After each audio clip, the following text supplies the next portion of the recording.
আগামী 24 ঘন্টায় বাংলার আবহাওয়ায় ব্যাপক পরিবর্তন। এদিকে দক্ষিণ বঙ্গোপসাগরে তৈরি হয়েছে নিম্নচাপ। ধীরে ধীরে শক্তি বাড়িয়ে এটি গভীর নিম্নচাপে পরিণত হবার সম্ভাবনা রয়েছে। বর্তমানে আন্দামান সাগরের কাছাকাছি এই নিম্নচাপটি বর্তমানে অবস্থান করছে, যার প্রভাব পড়বে বাংলার জেলাগুলিতে। এদিকে আবার বঙ্গোপসাগর থেকে প্রচুর পরিমাণে জলীয় বাষ্প ঢুকছে বাংলার জেলাগুলিতে। এদিকে আবার পশ্চিমী ঝঞ্ঝা, সব মিলিয়ে বাংলার আবহাওয়ায় ব্যাপক পরিবর্তন। আগামী 24 ঘন্টার বিভিন্ন অংশে বজ্র বিদ্যুৎ সহ হালকা থেকে মাঝারি এবং কিছু কিছু অংশে ভারী বৃষ্টির সম্ভাবনা রয়েছে। এদিকে পশ্চিমবঙ্গে উত্তর থেকে দক্ষিণ দুই প্রান্ত এবং বাংলাদেশ সহ উত্তর ও পূর্ব ভারতের রাজ্যগুলিতে আগামী কয়েকদিন কোথায় কোথায় বৃষ্টির সম্ভাবনা রয়েছে, বুধবার, বৃহস্পতি, শুক্র, শনি কোথায় কেমন বৃষ্টি হবে এ বিষয়ে আরও বিস্তারিত আপডেট জানাবো। বিস্তারিত জানতে ভিডিওটি অবশ্যই শেষ পর্যন্ত দেখবেন। আর সবার আগে সবার প্রথম আপনার জেলার আবহাওয়ার গুরুত্বপূর্ণ আপডেটগুলি জানতে আপনার জেলার নামটি কমেন্ট করে জানিয়ে দেবেন। আর আমাদের ইউটিউব চ্যানেলটি সাবস্ক্রাইব করে আমাদের সঙ্গে থাকবেন। এই মুহূর্তে যা আপডেট পাওয়া যাচ্ছে তাতে বুধবার সকাল থেকেই দক্ষিণবঙ্গের বেশ কিছু অংশে থাকবে মেঘাচ্ছন্ন আকাশ, বিশেষ করে উপকূলবর্তী এলাকাগুলি। এদিকে কলকাতা, দক্ষিণ 24 পরগনা জেলা, হলদিয়া, নামখানা, ফ্রেজারগঞ্জ, গঙ্গাসাগর, হলদিবাড়ি, দীঘা এবং কাথি এসব অংশে সকাল থেকেই থাকবে মেঘাচ্ছন্ন আকাশ।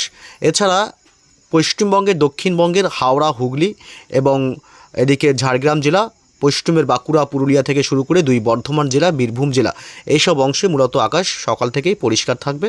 এবং এদিকে মুর্শিদাবাদ এবং নদিয়া জেলা এসব অংশ সকাল থেকেই আকাশ মোটের উপর পরিষ্কার থাকবে।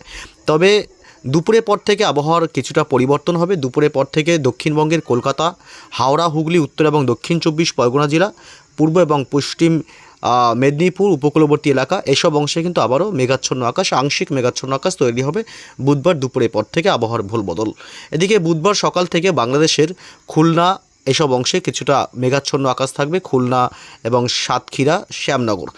পাশাপাশি বাংলাদেশের সমস্ত এলাকাগুলিতে মোটামুটি আবহাওয়া মোটের উপর শুষ্কই থাকবে এবং রৌদ্রোজ্জ্বল থাকবে। কুমিল্লা, ঢাকা, বরিশাল, চট্টগ্রাম বিভাগ, মেহেরপুর, রাজশাহী, ময়মনসিংহ, রংপুর, সিলেট বিভাগ অর্থাৎ গোটা বাংলাদেশ জুড়েই আবহাওয়া মোটের উপর পরিষ্কারই থাকবে। তবে আবার দুপুরের পর থেকে গোটা বাংলাদেশ জুড়েই আবার কিন্তু মেঘাচ্ছন্ন আকাশ তৈরি হবে। এদিকে পশ্চিমবঙ্গের উত্তরবঙ্গের জেলাগুলি মালদহ এবং উত্তর দক্ষিণ দিনাজপুর জেলা এবং এদিকে আলিপুরদুয়ার, কোচবিহার জেলা এসব অংশে মূলত আকাশ দিনভরই পরিষ্কার থাকবে। এবং শিলিগুড়ি, জলপাইগুড়ি জেলা এবং দার্জিলিং, কালিম্পং এসব অংশে কিছুটা মেঘাচ্ছন্ন লক্ষ্য করা যাবে দিনের একাধিক সময়। এদিকে উত্তর ও পূর্ব ভারতের রাজ্যগুলির আপডেট। আসাম, মেঘালয়, মণিপুর, মিজোরাম, ত্রিপুরা, নাগাল্যান্ড থেকে শুরু করে উত্তর পূর্ব সমস্ত রাজ্যগুলিতেই আংশিক মেঘাচ্ছন্ন, অতি সামান্য আংশিক মেঘাচ্ছন্ন হবে। দিনের একাধিক সময় আবহাওয়া বদলের সম্ভাবনা রয়েছে এবং সন্ধ্যার পর থেকে বিশেষ করে উত্তর ও পূর্ব ভারতের রাজ্যগুলিতে মেঘাচ্ছন্ন ভালোই তৈরি হতে পারে। তবে কোথায় কোথায় বৃষ্টির সম্ভাবনা রয়েছে পশ্চিমী ঝঞ্ঝা এবং এদিকে নিম্নচাপের প্রভাবে আগামী কয়েকদিন এ বিষয়ে একটু বিস্তারিত আপডেট জানাবো। বুধবার 25 তারিখ থেকে কোথায় কোথায় বৃষ্টি হতে পারে। এই মুহূর্তে আমরা চলে আসলাম বৃষ্টি বজ্র মোড়ে। তার আগে যাবো একটু তাপমাত্রাতে। অনেকেই জিজ্ঞাসা করেছে প্রশ্ন করে যে শীত আরও কতদিন স্থায়ী থাকবে। যদিও বা শীত উধাও হয়েছে, আগামী 24 ঘন্টায় শীত আরও উধাও হবে, কারণ তাপমাত্রা আগামী 24 ঘন্টায় আরও বৃদ্ধি পাবে। দক্ষিণবঙ্গের জেলাগুলিতে বিশেষ করে এদিকে কলকাতা শহরে থাকবে বুধবার সকালে সর্বনিম্ন তাপমাত্রা 19 ডিগ্রি সেলসিয়াসে এবং দক্ষিণ 24 পরগনায় 19 ডিগ্রি থাকবে, উত্তর 24 পরগনায় 18 ডিগ্রি সেলসিয়াস থাকবে এবং এদিকে নদিয়াতে থাকবে 17 ডিগ্রি সেলসিয়াস, মুর্শিদাবাদের দিকে থাকবে মোটামুটি তাপমাত্রা 17 ডিগ্রি সেলসিয়াস এবং বীরভূম জেলায় থাকবে 17 ডিগ্রি সেলসিয়াস, পুরুলিয়াতে থাকবে 16 ডিগ্রি, বাঁকুড়ায় থাকবে 16 ডিগ্রি সেলসিয়াস, দুই বর্ধমানে থাকবে 17 ডিগ্রি করে তাপমাত্রা এবং হাওড়া, হুগলিতে থাকবে 17 ডিগ্রি করে এবং এদিকে ঝাড়গ্রাম জেলায় থাকবে তাপমাত্রা 17 ডিগ্রি সেলসিয়াস। অর্থাৎ দক্ষিণবঙ্গের জেলাগুলিতে তাপমাত্রার এই মুহূর্তে কোনো পরিবর্তন নেই। তবে আগামী 24 ঘন্টা পর থেকে তাপমাত্রা আরও কিছুটা বৃদ্ধি পেতে পারে, মোটামুটি 2 থেকে 3 ডিগ্রি এবং দিনের সর্বোচ্চ তাপমাত্রা থাকবে মোটামুটি 32 থেকে 31 ডিগ্রির মধ্যে। এবং বাংলাদেশের খুলনা, বরিশাল, কুমিল্লা থেকে শুরু করে ঢাকা শহর এসব অংশে, ময়মনসিংহ বিভাগ, সিলেট বিভাগ মোটামুটি 29 থেকে 30 এবং 31 গোটা বাংলাদেশ জুড়ে এমনই তাপমাত্রা থাকবে দিনের সর্বোচ্চ তাপমাত্রা। এবং সর্বনিম্ন তাপমাত্রা মোটের উপর 17 ডিগ্রি, 18 ডিগ্রি এরকম করে থাকবে। সিলেট বিভাগে 16 ডিগ্রি, রংপুরে 15 ডিগ্রি, রাজশাহীতে 17 ডিগ্রি সেলসিয়াস এবং উপকূলবর্তী এলাকাগুলিতে প্রায় 18 থেকে 20 ডিগ্রির মধ্যে। এবং উত্তরবঙ্গের জেলাগুলিতে তাপমাত্রা বৃদ্ধি পাবে আগামী 24 ঘন্টার পর। মালদহ জেলাতে থাকবে 16 ডিগ্রি সেলসিয়াস তাপমাত্রা, উত্তর এবং দক্ষিণ দিনাজপুরে থাকবে 15 ডিগ্রি করে, আলিপুরদুয়ার কোচবিহার থাকবে 15 ডিগ্রি করে এবং শিলিগুড়ি জলপাইগুড়িতে 17 ডিগ্রি করে তাপমাত্রা। এদিকে দার্জিলিংয়ে থাকবে তাপমাত্রা 9 ডিগ্রি, কালিম্পংয়ে থাকবে 15 ডিগ্রি সেলসিয়াস। অর্থাৎ পশ্চিমবঙ্গে উত্তর থেকে দক্ষিণ দুই প্রান্ত এবং বাংলাদেশের তাপমাত্রায় আপাতত 24 ঘন্টার মধ্যে কোনো পরিবর্তন নেই। 24 ঘন্টা পর থেকে তাপমাত্রা আবারও এক ধাক্কায় কিছুটা বাড়বে, যার কারণে দিনের একাধিক সময় গরম অনুভূত হবে। তবে কোথায় কোথায় বৃষ্টির সম্ভাবনা রয়েছে বুধবার 25 তারিখ থেকে এ বিষয়ে আপডেট জানাবো। এই মুহূর্তে চলে আসলাম আমরা বৃষ্টি বজ্র মোডে। শুরুতেই জানিয়েছি যে এই মুহূর্তে বঙ্গোপসাগরে রয়েছে একটি ঘূর্ণাবর্ত, যে ঘূর্ণাবর্তটি শক্তি বৃদ্ধি করে আরও শক্তিশালী হবার সম্ভাবনা রয়েছে এবং এই ঘূর্ণাবর্ত শক্তি বৃদ্ধি করলে নিম্নচাপ, এবং সেই নিম্নচাপ থেকে কিন্তু আবারও একটা ঝড় বৃষ্টির সম্ভাবনা রয়েছে। বিশেষ করে উত্তর ভারতেও কিন্তু ঝড় বৃষ্টির সম্ভাবনা তৈরি হবে আগামী 48 ঘন্টার মধ্যে। এদিকে প্রচুর পরিমাণে জলীয় বাষ্প ঢুকছে বাংলার জেলাগুলিতে, যার কারণে কিন্তু আবারও বজ্রগর্ভ মেঘ তৈরি হবে এবং তা থেকে কিন্তু আবারও নামবে ঝেঁপে বৃষ্টি।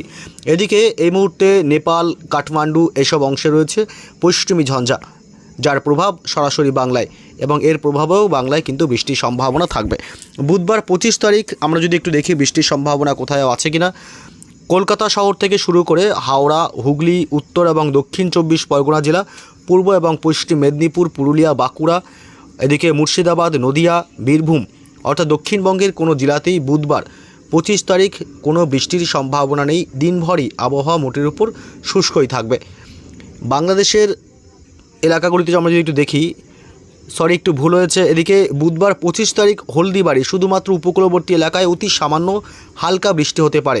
এছাড়া দক্ষিণবঙ্গের কোনো অংশে বৃষ্টির সম্ভাবনা বুধবার 25 তারিখ নেই। বাংলাদেশের খুলনা, সাতক্ষীরা, পিরোজপুর, বরিশাল, মতিহাট, মাদারীপুর থেকে শুরু করে কুমিল্লা, ঢাকা, মেহেরপুর, রাজশাহী বিভাগ, ময়মনসিংহ, সিলেট, উপকূলবর্তী এলাকা, চট্টগ্রাম বিভাগ বৃষ্টির সম্ভাবনা নেই। সিলেট বিভাগে একটু বৃষ্টি হতে পারে, হালকা, তাও সামান্য ছিটেফোঁটা বৃষ্টি হতে পারে বুধবার বিকেল বা সন্ধ্যার পর থেকে। এছাড়া ময়মনসিংহ, রংপুর, রাজশাহী, মেহেরপুর এসব অংশে মূলত আবহাওয়া শুষ্কই থাকবে, দিনভর কোথাও বৃষ্টির সম্ভাবনা নেই। এদিকে পশ্চিমবঙ্গের উত্তরবঙ্গের জেলাগুলিতে রয়েছে বৃষ্টির সম্ভাবনা। দার্জিলিং এবং কালিম্পং এবং শিলিগুড়ি জলপাইগুড়ির দিকে কিছুটা বৃষ্টির সম্ভাবনা রয়েছে, হালকা মাঝারি বৃষ্টির সাথে বজ্রপাতের আশঙ্কা থাকবে। তবে আলিপুরদুয়ার জেলা, কোচবিহার জেলা, উত্তর দিনাজপুর, দক্ষিণ দিনাজপুর, মালদহ এসব অংশে মূলত বৃষ্টির সম্ভাবনা নেই। বুধবার দিনভর আবহাওয়া শুষ্কই থাকবে। এদিকে উত্তর ও পূর্ব ভারতের রাজ্যগুলিতে আসাম এবং শিলং, এদিকে হোজাই এসব অংশে কিছুটা হালকা মাঝারি বৃষ্টি এবং কখনো বা হঠাৎই ভারী বৃষ্টি হতে পারে বজ্র বিদ্যুৎ সহ। বৃহস্পতিবার কোথাও বৃষ্টির সম্ভাবনা রয়েছে কিনা, বৃহস্পতিবার 26 তারিখও কিন্তু বৃষ্টির সম্ভাবনা নেই পশ্চিমবঙ্গের উত্তর থেকে দক্ষিণ দুই প্রান্তে, এবং বাংলাদেশের কোনো অংশেই বৃষ্টির সম্ভাবনা নেই। বৃহস্পতিবার দিনভর দুই বাংলাতেই আবহাওয়া মোটের উপর শুষ্কই থাকবে। আমরা যদি দেখি শুক্রবারের আপডেট, শুক্রবার 27 তারিখেও পশ্চিমবঙ্গের উত্তর থেকে দক্ষিণ দুই প্রান্তে বৃষ্টির সম্ভাবনা নেই, যদিও বা তবে সাগরের অর্থাৎ বঙ্গোপসাগরের উপকূলবর্তী এলাকাতে অর্থাৎ সাগরে বৃষ্টির সম্ভাবনা রয়েছে, যে কারণে মৎস্যজীবীদের সমস্যা হতে পারে, তার জন্য তাদের সতর্ক করা হচ্ছে। এছাড়া কিন্তু কোথাও বৃষ্টির সম্ভাবনা নেই। শুক্রবার 27 তারিখ মোটামুটি দুই বাংলার জেলাগুলিতেও আবহাওয়া মোটের উপর শুষ্কই থাকবে। শনিবার 28 তারিখ পর্যন্ত বৃষ্টির সম্ভাবনা এই মুহূর্তে নেই। হঠাৎই আবহাওয়ার বদল ঘটতে পারে, সে কারণে কিন্তু বৃষ্টির সম্ভাবনা তৈরি হতে পারে। তবে এই নিম্নচাপের প্রভাব কতটা পড়বে তার ওপরে এবং নিম্নচাপ কতটা শক্তি বৃদ্ধি করবে তার উপরে কিন্তু একটা বৃষ্টির সম্ভাবনা থাকবে। বাংলায় এর কতটা প্রভাব পড়তে পারে।